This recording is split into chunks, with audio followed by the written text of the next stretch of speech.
Good morning. Let's stand on our feet, all of us. Stretch. Don't touch each other. It's called sexual harassment. All right, you may be seated.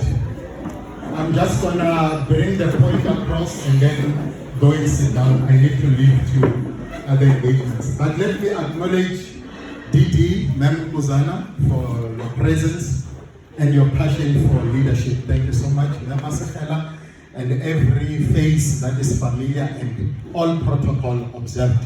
I'm not alone. I'm with Marang, who is part of our team at Par Excellence. Our company is Par Excellence. We do corporate trainings, coaching and motivations. So I was born in Gauteng, worked with the Department of Education in Gauteng since 2014 until last year when we decided with my wife to relocate to Limpopo to assist our province, because there have been challenges over the years in terms of performance improvement. So we have been working with this district as well, some of the circuit managers, some of the schools. But recently we've been working with Mopani East. We have done workshops for all their underperformed schools, and also as well the majority of performed schools of several circuits in that district, because all we are focusing on is to bring our expertise to improve the performance of the school through staff development workshops, but also performance improvement workshops. We don't engage in other things which we don't know about. We deal with what we know so that we can continually empower, sharpen, capacitate, educate us in the space of education, so that you guys can go and produce the results that are expected and desired. You cannot celebrate mediocrity just because you have no excellence to celebrate. You've got to produce excellence and celebrate excellence. Mediocrity should keep you uncomfortable where you are, so that you can employ strategies and also interventions in propelling yourself to the place of excellence. So very quickly, I'm standing here in the shoes of my wife. She was supposed to be the one speaking, but she taught me how to walk as a lady today to show you guys that I belong. All right? I want to speak about the principle that ensures that there is performance in a school, that there is synergy amongst the colleagues, that there is wellness of mind amongst the workers in a school. And this is the overarching principle of positivity. And I'm going to give you 3 backgrounds quickly on the principle of positivity, because no productivity without positivity, no excellence without positivity, no team cooperation without positivity. So one background of positivity, I want you to look at the number line in mathematics. We all know what is a number line in mathematics. Lift up your hand if you know. Didi, look at your people.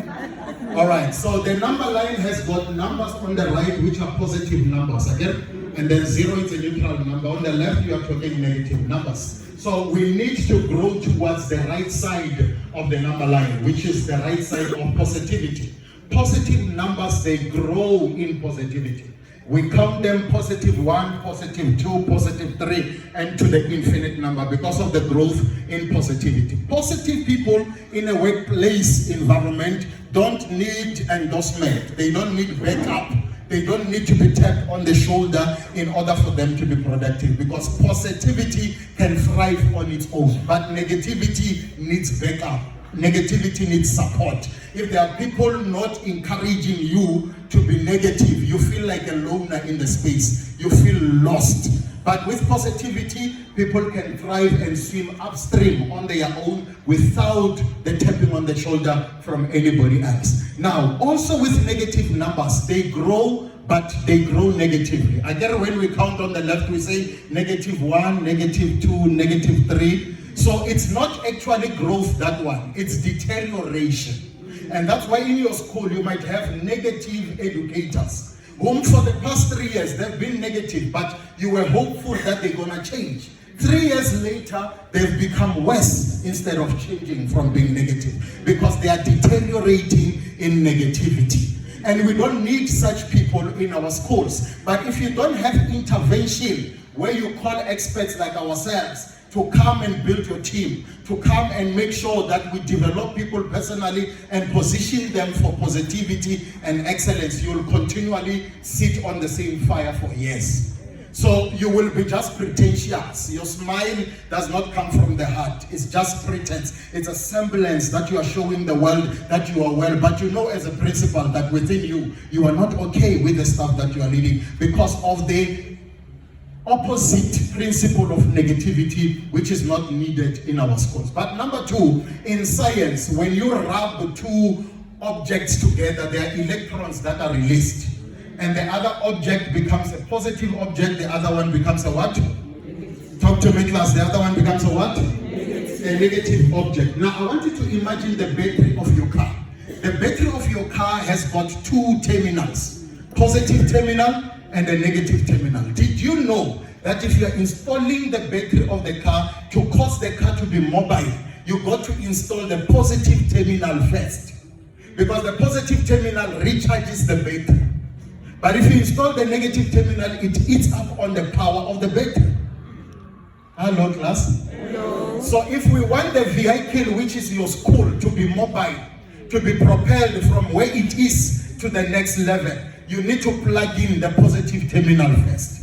From the guy at the gate who is receiving visitors, we need to see the principle of positivity. To the people in the reception, we need to see the principle of positivity.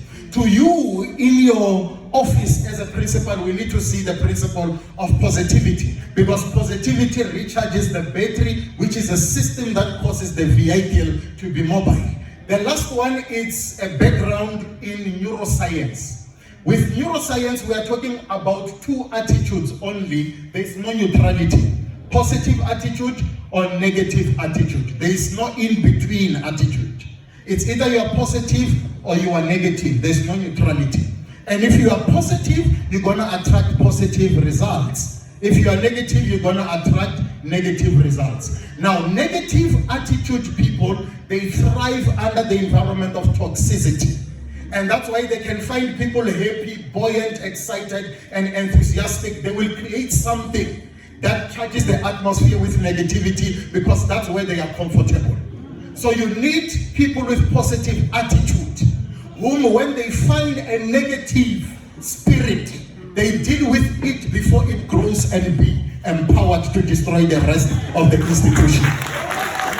You don't need to accommodate negativity because it's destructive in nature.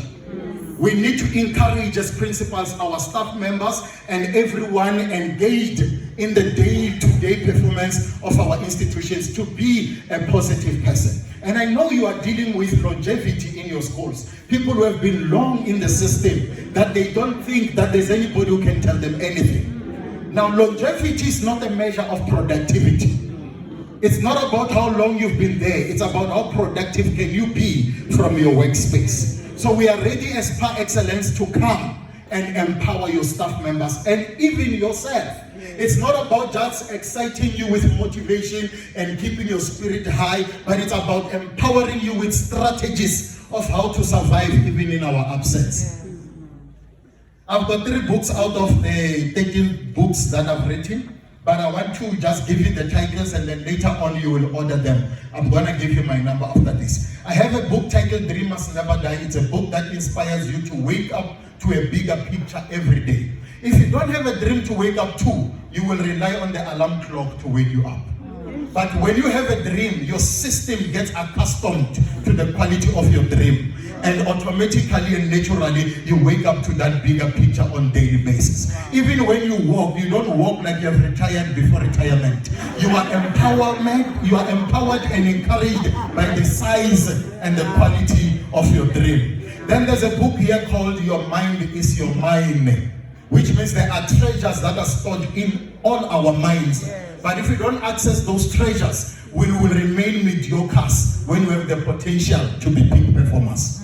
Then there's a book titled Right Spectacles, No Obstacles. It's a book that encourages you not to borrow spectacles from others and view life through the eyes of others, but buy your own spectacles, which are spectacles of purpose, and you can view life through the eyes of purpose.